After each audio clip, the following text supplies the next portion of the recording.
update on the Johnny's and Associates scandal. So just to update what the story is, Johnny Kitagawa founded an agency that does little pop idol bands, mostly boys, and he was diddling a bunch of them. Then he died, and then people found out. Which actually, this is maybe the bit that pisses me off is that he doesn't. They're actually not blaming him. Seems somehow wrong. Like it's almost like he died and lived his life in the horrible way he wanted to live, but he got away with it. Whereas the people now, I don't know how guilty. I mean, a bunch of them are complicit, so they should at least be fired, probably arrested, other things like that. But it's not going to happen either. Johnny's Associates is going to rebrand into Smile Up. So if you were abused by Johnny Kitagawa, just smile up and everything will be fine. The new company, Smile Up, is going to focus on compensating the victims, which I assume, I mean, that is probably one of the better outcomes. At least they're doing something, they're obligated to do something. They're taking, but it's all okay. So the next bit is that there's a new talent management company will be created. So Johnny's and Associates was a talent management company. They're saying we're taking that company and making it into Smile Up, which is going to compensate the victims of Johnny Kitagawa. Then we're going to make a new talent management company. So they're not. They're making a new company in the hopes of distancing themselves from Johnny Kitagawa. They're saying the company we have, we're going to rename. And that company is going to focus on recompense. Yeah, I'm a little torn. I feel like this company should not be allowed to exist. But it's only because I don't know who's in charge. Like if they got rid of everyone and swapped everyone out and like, okay, we're going to make a company to fix things and make a new company that manages pop idol bands with oversight, maybe that's okay. There are still young men who want to grow up and be pop idols. So they shouldn't have their dreams crushed, but they also shouldn't be diddled by old men like Johnny Kitagawa. And that's the bit that needs to be said more than anything else. Johnny Kitagawa was diddling little boys. He was an abuser. He was taking advantage of his position. He was a horrible, horrible man and deserved to be shamed in life. He deserved to feel his whole world come down around him, and that did not happen. So that to me is the core injustice that is not being addressed. Because we can't, because he died. So it's bugging me that he got away with it. So all these new companies and stuff, they don't mean anything to me. So the new talent management company, they're like, we got to get a name. And then the guy who's president is like, well, we want to like maintain the founder's element. Like he's like, maybe he wants to put Johnny in it, which I'm like, dude, you should be saying Johnny Kitagawa was a disgusting human being who diddled little boys who wanted to be famous. And he's like, no, we want to do that. And then the statement pissed me off. What is important is that it represents the energy and pride that the performers have cultivated. But again, what you're saying is like saying this guy who abused his position, who abused people, that's not as important as these performers cultivating all their energy and stuff. It's like they're trying to pass. Okay, this is it. They're trying to pass by the issue. They're trying to just like pretend, oh, Johnny Kitagawa's dead, so I guess it doesn't matter anymore. He wasn't the only one. I mean, there are more than one victim. If you want to know exactly, there were 478 victims. 325 are seeking some kind of redress. Ah, man, I don't know. If they would stand up and say, Johnny Kitagawa is gross, horrible, awful, I think I would be more okay with what they're doing now. But the fact that they are not addressing the core issue, they're letting the core issue go. It's really not sitting right with me. So like your new company, I don't know. What does it represent? Does it represent what Johnny Kitagawa represented? We don't know because you're not denouncing what has already happened. You're not taking responsibility for it. I don't know what I actually expect. It's an entertainment company and they're inherently abusive. When you have kids, people try to ask you challenging questions. They're usually really stupid. And my daughter wanted to for a little while, she wanted to do like not like an idle thing. She wanted to do like modeling in like magazines, and I said no. And it's not that the modeling in magazines is inherently abusive, but the people who are attracted to that are abusive people. It's like the argument like video games make people violent. I have played video games my entire life. It has not made me violent. I think violent people will be attracted to video games because there is violence therein. Just like a girl wanting to be in a magazine and model and stuff isn't inherently manipulative, but manipulative people are going to be attracted to that industry. So that was my concern. If the industry had integrity, I wouldn't have problem with it. But this is it. The Johnny Kitagawa scandal shows that the industry, because everyone was complicit, doesn't have integrity, which is why I wouldn't want my kids or anyone kids to actually go into it on their terms. If there's another way you could do it on your terms, then I actually think it would be fine. This is a little more uplifting, which is nice. uh Kyushu on September 28th, so it's been a very hot month. That's not actually important. Solar power exceeded the need of the area, and some places got free electricity. And it may continue into October and November afternoons. So, Kyushu, very bright place, very sunny. So, the perfect kind of environment for solar panels. Where I live, I don't know if it's good or not, but not Kyushu. Kyushu is a very, very sunny place. Supply and demand have to be balanced. This is something I didn't know. If supply is higher and they have to like shut down the machines, that actually damages the equipment. So the ideal for solar panel is that the supply and demand are equal as equal as they can be. There's also the issue of the inability to really store the electricity generated for long term. So this is maybe to me the issue with solar power at the moment is solar panels are great, but we need a solar panel battery so that the light, the energy it collects can be stored for use when it isn't as sunny. It's actually the reason that in Kyushu they also use nuclear power plants to supplant. So they'll like flip back and forth depending on need. Houses have smart meters and they help with distribution. It's really important that the smart meter can tell you how much they've used in the past so they can actually kind of calculate how much you're probably going to use today, tomorrow. And if they can do that for the whole city, they can make sure that everything is in balance and maintain this stuff. But it is nice to see something like solar power being successful. I think it was in Scotland. I forget what, it was a different story because it wasn't an News Japan story. I didn't write it down. I'm pretty sure it was Scotland.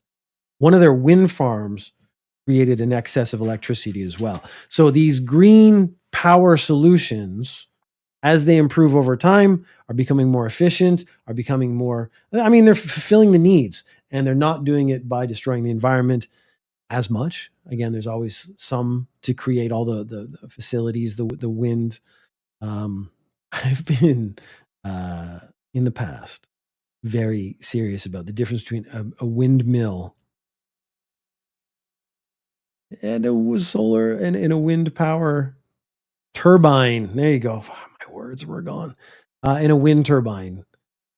I've actually been very technical on that because of an activity we do at work.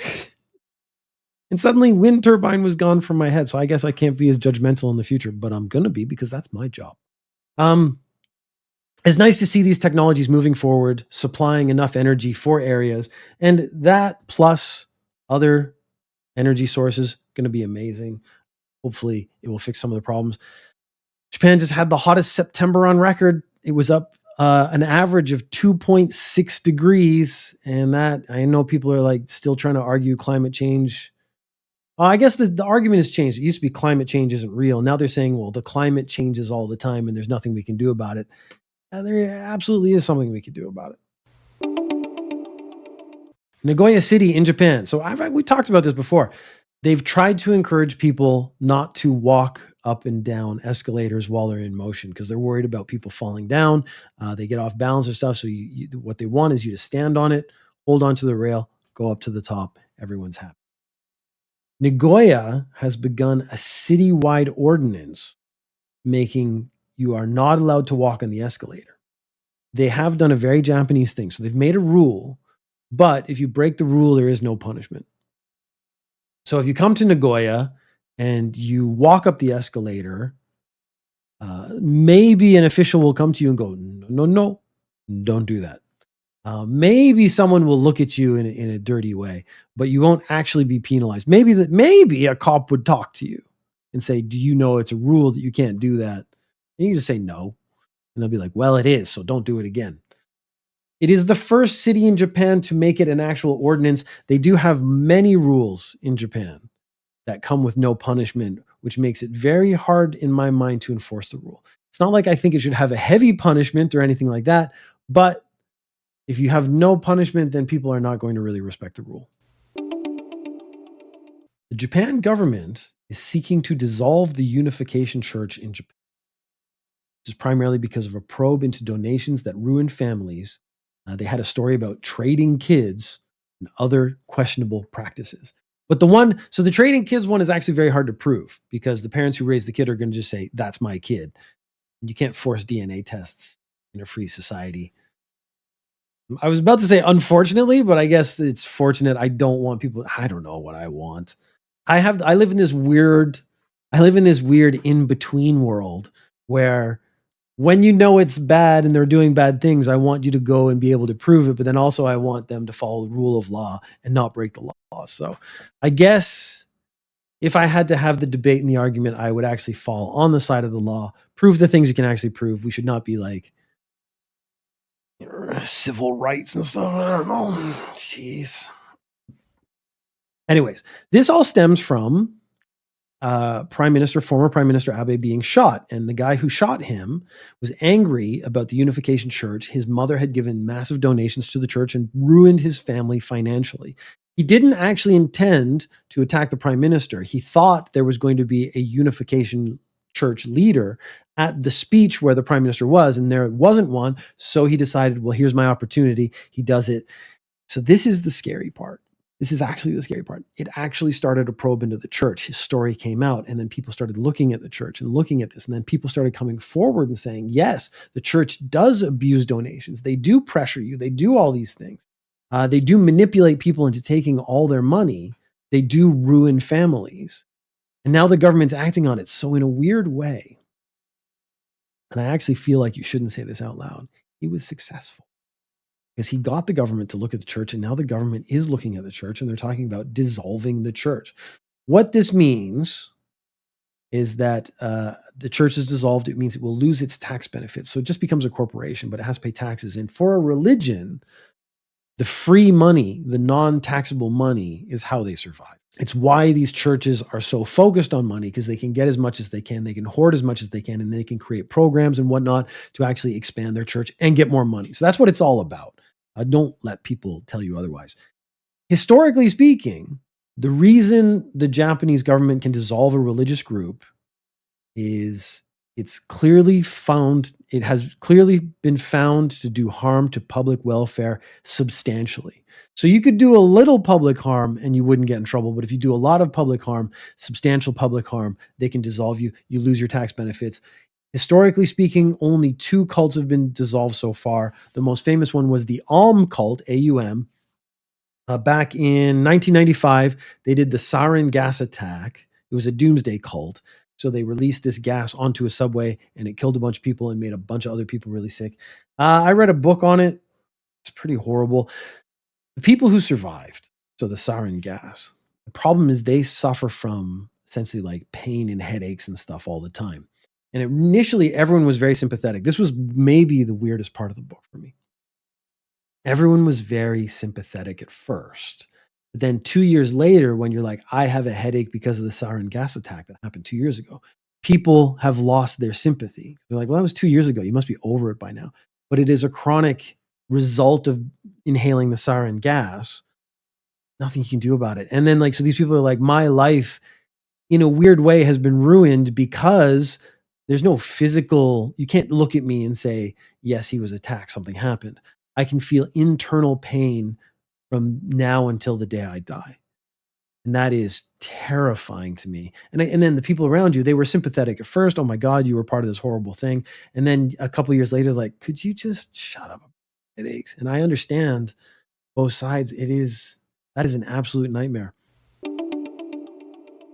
Prime Day is a big, important Amazon day. I think we've all partaken, partook. We have all partook in Prime Day in the past. I'm not 100% sure. Partake. You have partaken, I guess would be the proper way. Partook is quite fun to say. 33 workers have decided to halt deliveries because of non payment of Prime Day incentives. Of course, Prime Day means there are more packages.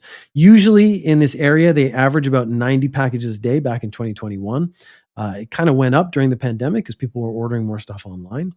On the busy days like Prime Day, they can get 200 packages a day. So more than double the regular amount of work they have to do. They have to bust out in a day to make sure people are happy.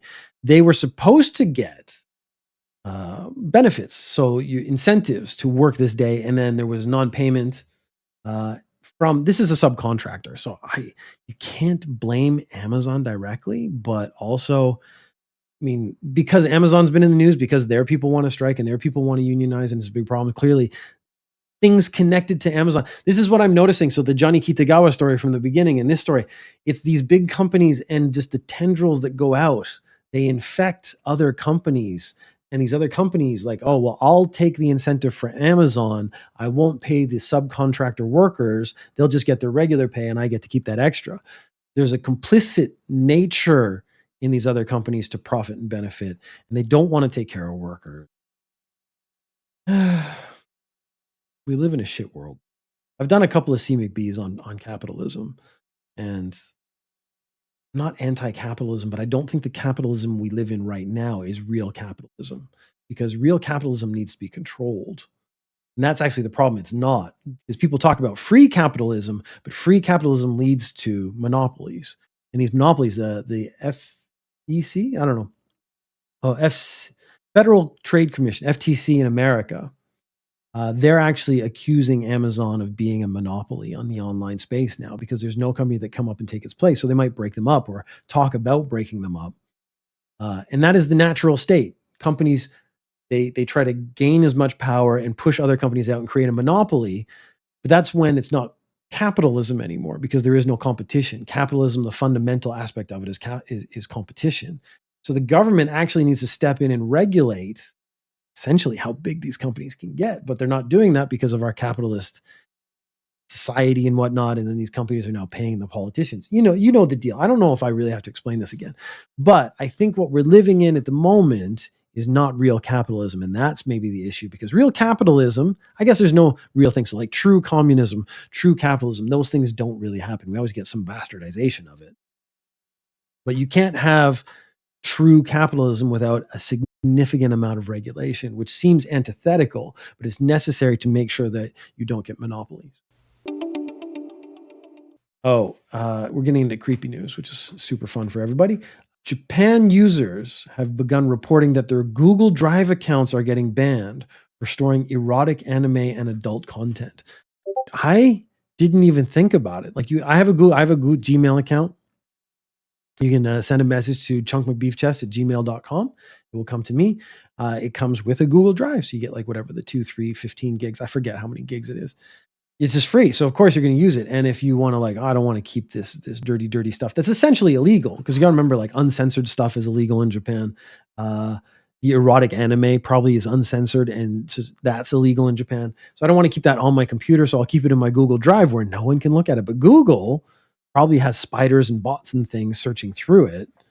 So I bet a person, maybe the bot would report back like a suspicious thing, and then a person goes in and looks at it. You agree to that in your terms and services. This is just stuff I hadn't thought of. So this was very interesting to me because if I was going to keep erotic material somewhere, it wouldn't be on my PC. It would be in the cloud, what I would imagine to be secure that other people couldn't access. And then I realized, oh shit, there's the company could access it, and they don't want to get in trouble for like storing child porn or adult content that's illegal, like in Japan, uncensored porn. That's a bad place to keep it. There was a helpful user on Twitter. I guess I start switching over to X. There's a company in Florida called X that is suing Twitter, and so it's going to depend how that rules out, whether or not we end up calling it X or not. So this user on X decided to like, just make sure everyone knows what's up. So Google, Do not use it for storing your erotic, anime, and adult content. Dropbox, not safe for work material is okay. It's a long established company, so it seems like a good choice. There's a storage site called Mega. Not safe for work material is okay, but how long will the company last? It's one of those considerations. Like, it's not a long founded company, which doesn't mean it's going to last for a long time. P Cloud is expensive, but it lasts a long time. So essentially, you buy space on P Cloud, you can keep it forever. It's not safe for work. He put questionable. So their policy isn't super clear about whether you can store not safe for work material on their servers. There's a company called Box. It's expensive, and you cannot store not safe for work.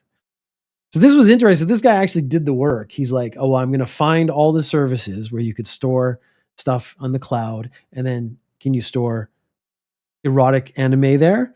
And do you have to pay? How long is the service going to last? How respectable is the service? And then he said, just a helpful tip for our porn friends out there. Don't forget to zip and password protect your data, which is good advice. I mean, I'm being really honest. And again, this is someone who cares a great deal about their data and in a weird way cares about your data. So of course, he actually said double zip and password protect. I was like, wow, that is a lot of work. Because I probably at this stage wouldn't be storing stuff online. I would just find it online. And then it's not as directly connected to me. Now I'm thinking about how to do it. You get a VPN so it doesn't keep your location. And you just go on to like Reddit or Twitter. And I mean, let's face it, the foundation of those websites is pornography. You probably don't think about it. Like if you don't go to Reddit for porn, you probably don't realize like 50-60% of that website is pornography. And Twitter is the same. You probably, if you don't go there for porn, you don't see any porn. But if you start looking for porn, there's tons of it. I would say that's actually half. Now I kind of will. How much of Reddit is pornographic? Safe for work. Stop it. Safe for work is 78%. Not safe for work is 22%. So that's a lot less than I expected, but it is showing you a significant portion of that website is actually pornography. 13% of Twitter is pornography. 13% of all tweets. So they can't like monetize those tweets or sell or put ads around them. So that's what I mean. Like I actually thought those numbers would be higher, but it's still significant. If you're a creepy person and you want to keep your creepy images, you have to be really careful about doing it with, I assume, a creepy company. The new Johnny's and Associates company might be the right place for you. Okay, our last two stories, the stories themselves are just, again, gross people doing gross things, but it was the reasoning that I enjoyed. Because, again, an unexpected theme popped up when I started looking at the dirty stories this week. The police lieutenant was on a bus and he was sitting next to a lady and he brushed his arm past her and he touched her boobie. And then he's like, I'm going to keep my hand here on this lady's boobie. And the lady was like, well, that's not cool. So she gets off the bus and that evening she calls the police. She's like, this guy touched my boobie. They went on to the bus. The bus had a camera on it and they found his face. They found his train pass IC card thing and they could trace where he was, figure out who was. Lieutenant in the police. They arrested him, brought him in. He was requested to resign. So he was given the initial punishment of a 1/10 pay cut for 3 months, which is fucking nothing. They didn't want to fire him. They requested he resign. He did resign. But when he was arrested, he said, I felt happy when my arm touched the woman's breast, so I maintained that position. It's maybe the warped idea of, well, this is making me happy, therefore it's okay. Or this is making me happy, therefore I assume it's making her happy because I'm the most important person in the world.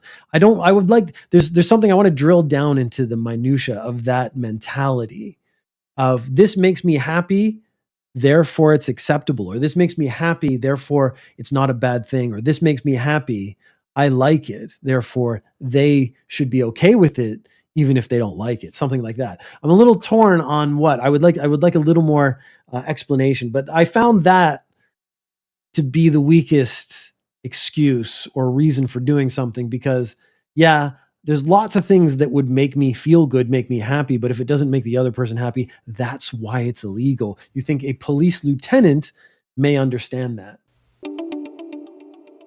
All right, so 4 a.m. It's 4 o'clock in the morning. What are you doing? I'm up. I'm never up at 4 a.m. This is another reason I'm not going to ever be like the master criminal I aspire to be, because I think to really do good crime, you got to be like a 3, 4, 5 a.m. person, which I'm not. I would have to like organize my life in a completely different way to be a really good criminal. 4 a.m. This guy's like, what I want? I want to break into a high school gym. So he did. Now the alarm went off, the police arrived, and he was arrested. Turns out this is the third time he's been arrested for breaking into high school gyms. The other two times he stole some high school girls' shoes. Yeah, there have been other break-ins in gyms where shoes have been stolen. Police are connecting these pretty logically. Again, good detective work. And they're trying to see if he's done this more than 3 times. There's 3 times he's been caught, but they're thinking maybe it's been more than 3 times. He was arrested and they were like, hey, you've been punished for this twice. Why do you break into high school gymnasiums and steal shoes? And he said, because I like high school girls.